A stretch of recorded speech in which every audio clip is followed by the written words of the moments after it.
اعوذ باللہ من الشیطان الرجیم بسم اللہ الرحمن الرحیم وقل لعبادی یقولوا التی ہی احسن۔ اے نبی میرے بندوں سے کہہ دیجئے، اب یہ عبادی کون ہے؟ اہل ایمان، بجائے یا ایھا الذین آمنوا کہنے کے قل لعبادی میرے بندوں سے کہہ دیجئے یقولوا التی ہی احسن، وہ بات کیا کریں عمدہ، مطلب یہ ان کی طرف سے کوئی تلخی کی بات نہیں ہونی چاہیے۔ اب ان لوگوں کے آباء و اجداد سے بنے ہوئے ان کے خیالات ہیں، عقائد ہیں، ان کی ریتیں ہیں، ان کی رسمیں ہیں، ان کی حمیت ہے، ان کی غیرت ہے، عوام میں جہالت ہے، ان کے چودھریوں میں اپنے مفادات، اپنی حیثیت، اس کا احساس ہے۔ لہذا یہ تمام رکاوٹیں جو ان لوگوں کے راستے میں حائل ہیں ان کا خیال کریں تو اپنا جو داعی جو ہے اس کے اندر تحمل ہونا چاہیے، حلم ہونا چاہیے، داعی کہیں مشتعل نہ ہو۔ قل لعبادی یقولوا التی ہی احسن، انہیں بات کرنی چاہیے عمدہ۔ ان الشیطان ینزغ بینہم، یقین شیطان تو چاہے گا کہ ان کے درمیان کوئی لڑائی شروع کرا دے، ہاتھا پائی شروع کرا دے۔ ان الشیطان کان للانسان عدوا مبینا، یقیناً شیطان جو ہے وہ تو انسان کا کھلا دشمن ہے ہی۔ ربکم اعلم بکم، تمہارا رب تم سے خوب واقف ہے۔ ان یشاء یرحمکم، وہ چاہے گا تو تم پر رحم فرمائے گا، اور ان یشاء یعذبکم، چاہے گا تمہیں عذاب دے گا۔ وما ارسلناک علیہم وکیلا، اور نبی ہم نے آپ کو ان پر کوئی داروغہ بنا کر نہیں بھیجا ہے کہ آپ ذمہ دار ہیں ان کو ہدایت پر لانے کے، نہیں، یہ معاملہ ہر شخص کا اپنا ہے، ذاتی ہے، ہز اون چوائس۔ وَرَبُّكَ أَعْلَمُ بِمَنْ فِي السَّمَاوَاتِ وَالْأَرْضِ، اور اللہ آپ کا رب خوب جانتا ہے ان تمام چیزوں کو کہ جو آسمان میں ہے اور زمین میں ہے۔ وَلَقَدْ فَضَّلْنَا بَعْضَ النَّبِيِّينَ عَلَىٰ بَعْضٍ، اور ہم نے بعض انبیاء کو بعض انبیاء پر فضیلت دی ہے۔ اب چونکہ یہ مسئلہ وہی ہے، آخری دور ہے مکے کا، اور وہ خبریں پہنچ چکی ہیں، اور یہ صورت بنی اسرائیل کے تاریخ سے شروع ہو رہی ہے، تو اب ظاہر بات ہے کہ ایک مسئلہ اٹھ کھڑا ہوگا کہ آیا موسیٰ افضل ہیں یا محمد افضل ہیں، یا یہ کہ عیسیٰ افضل ہیں یا محمد افضل ہیں صلی اللہ علیہ وسلم علیہ الصلاۃ والسلام۔ تو یہاں پر مسلمانوں کو اس دعوت اور تبلیغ کے جو تقاضے ہیں ان کے حوالے سے کہ اس بحث میں تم نہ پڑھو۔ اگر اس بات کو تم زیادہ زور دو گے ان میں حمیت پیدا ہو جائے گی، جیسے ہمارے ہاں وہ کھڑے ہو کر الاپتے ہیں سارے نبیوں سے افضل ہمارا نبی۔ ٹھیک ہے، وہ ہے افضل، لیکن خود انہوں نے کہا ہے کہ مجھے یونس ابن متہ پر بھی فضیلت مت دو۔ حضور کے صحیح حکم کی خلاف ورزی کرتے ہیں جو یہ کہتے ہیں افضل، اس میں کوئی شک نہیں، لیکن یہ کہ اس افضلیت کا اس طریقے کا چرچا کرنا جو ہے اس سے دوسروں کے اندر ایک جو ہے منفی کیفیات پیدا ہوتی ہیں۔ اس حوالے سے حضور کی حدیث ہے یہ، مجھے یونس ابن متہ پر بھی فضیلت مند دو۔ یونس وہ ہیں رسولوں میں سے ایک ہی رسول ہیں دنیا میں جنہیں کچھ اللہ نے سزا دی ہے، پکڑ ہوئی ہے، اور کسی کا معاملہ نہیں۔ یہ سورہ یونس میں ہم دیکھا ہے، تو آپ نے فرمایا مجھے یونس پر بھی فضیلت مند دو، اس لیے کہ اس بات میں مت پڑھو۔ وَلَقَدْ فَضَّلْنَا بَعْضَ النَّبِيِّينَ عَلَىٰ بَعْضٍ، ہم نے بعض انبیاء کو بعض انبیاء پر فضیلت دی ہے، بس اصولی بات ہے۔ تِلْكَ الرُّسُلُ فَضَّلْنَا بَعْضَهُمْ عَلَىٰ بَعْضٍ۔ اب یہاں دیکھیے خاص طور پر پھر ان کے نبی کا ذکر کیا جا رہا ہے، وَآتَيْنَا دَاوُودَ زَبُورًا، ہم نے داؤد کو زبور عطا کی تھی۔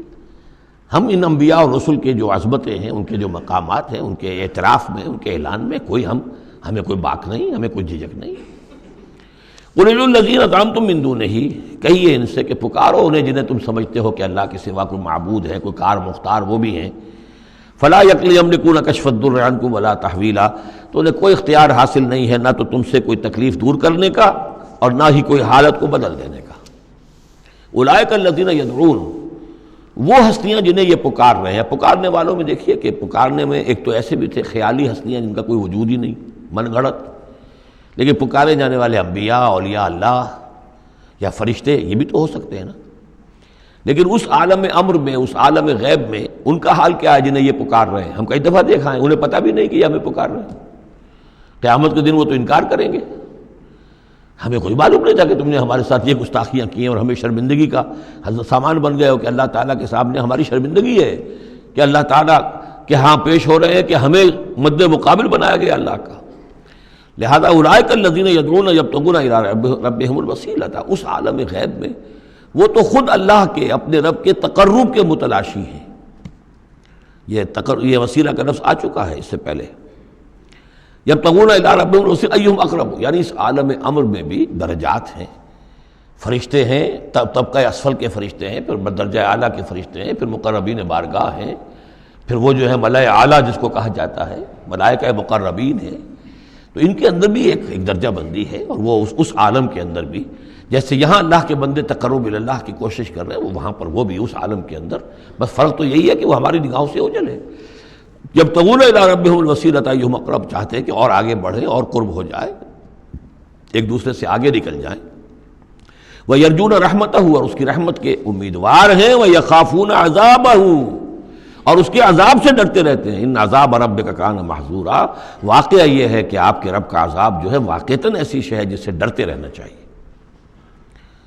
وَإِن مِّن قَرْيَةٍ إِلَّا نَحْنُ مُهْلِكُوهَا قَبْلَ يَوْمِ الْقِيَامَةِ أَوْ مُعَذِّبُوهَا عَذَابًا شَدِيدًا، اور نہیں ہے کوئی بستی مگر یہ کہ ہم اسے ہلاک کر کے رہیں گے قیامت کے دن سے قبل، یا عذاب دیں گے اسے بہت ہی شدید عذاب۔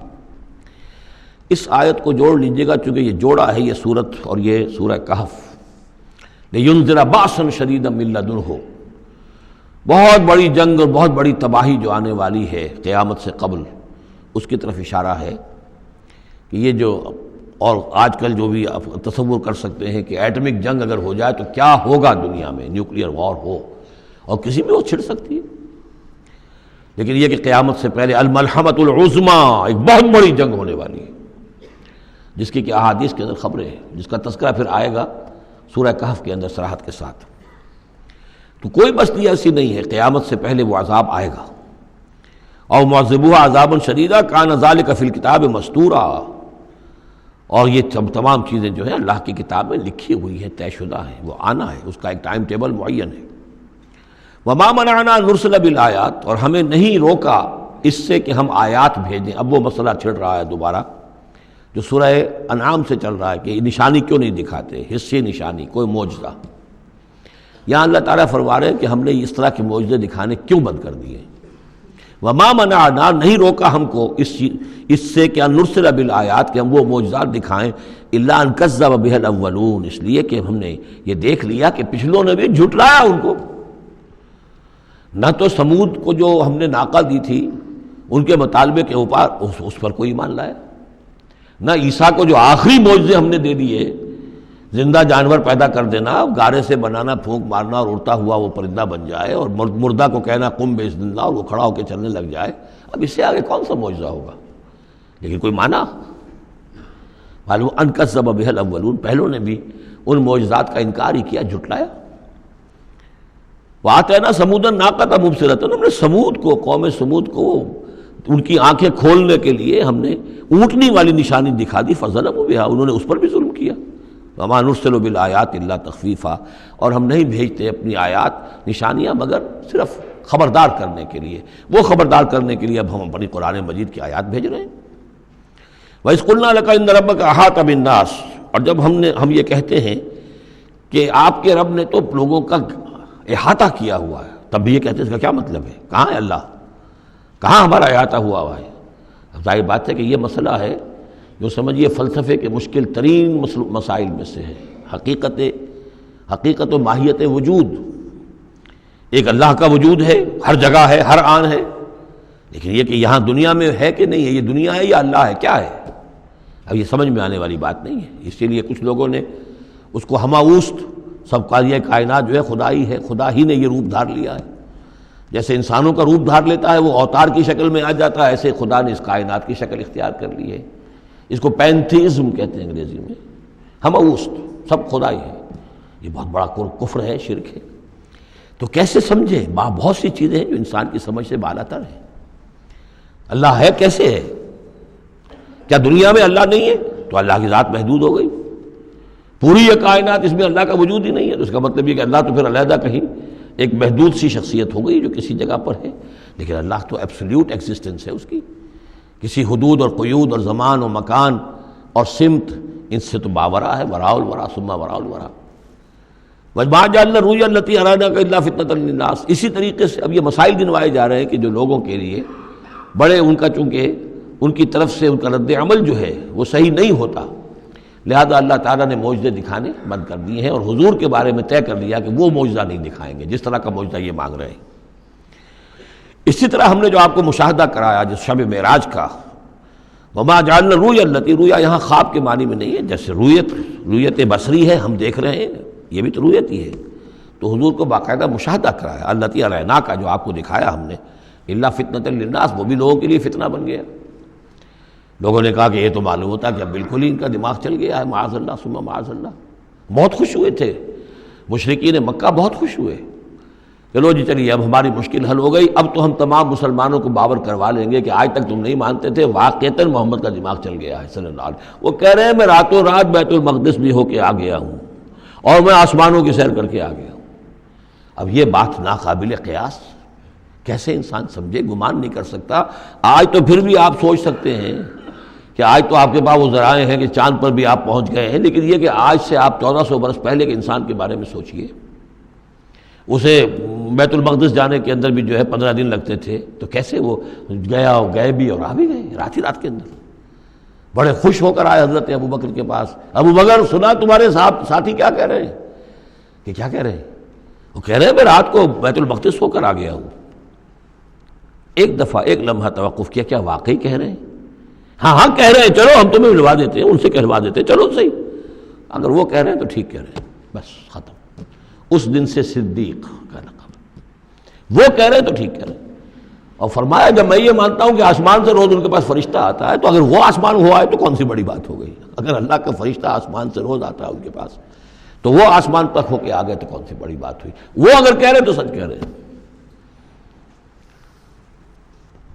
مستند ہے ان کا فرمایا ہوا، وما جعلنا الرؤيا التي اريناك الا فتنة للناس، یہ بھی لوگوں کے لیے فتنہ بن گیا۔ وشجرة ملعونة فی القرآن، اسی طرح ایک مثال ہے قرآن مجید میں زقوم کے درخت کا ذکر آتا ہے کہ وہ درخت جو ہے وہ عین جہنم کے اس کے تہ کے اندر اس کی جڑ ہوگی، وہاں سے وہ درخت کیسا ہوگا؟ آگ کے اندر درخت، ہاؤ از اٹ پاسبل؟ اب یہ زقوم کا یہ بھی ان کے لیے ایک فتنہ بن گیا۔ اب یہ چیزیں نہیں جانتے کہ اس عالم کا کہ جو فزیکل لاز ہے وہ اور ہوں گے، مختلف ہوں گے، اس آگ کی نوعیت اور ہے، وہ آگ یہ نہیں ہے، وہ آگ جو ہے اس کی حیثیت ہی کچھ اور ہے۔ تو فرمایا وَالشَّجَرَةُ الْمَلْعُونَةُ فِي الْقُرْآنِ، اور جس قرآن مجید میں جس ملعون شجر کا ذکر ہے، وَنُخَوِّفُهُمْ، لیکن یہ ساری باتیں ہم انہیں بتاتے ہیں خبردار کرنے کے لیے۔ فَمَا يَزِيدُهُمْ إِلَّا طُغْيَانًا كَبِيرًا، اب یہ ان کی بدبختی ہے کہ ان تمام چیزوں سے ان کے اندر سرکشی ہی کے اندر اضافہ ہو رہا ہے، بڑھتے چلے جا رہے ہیں سرکشی میں۔ صدق اللہ العظیم۔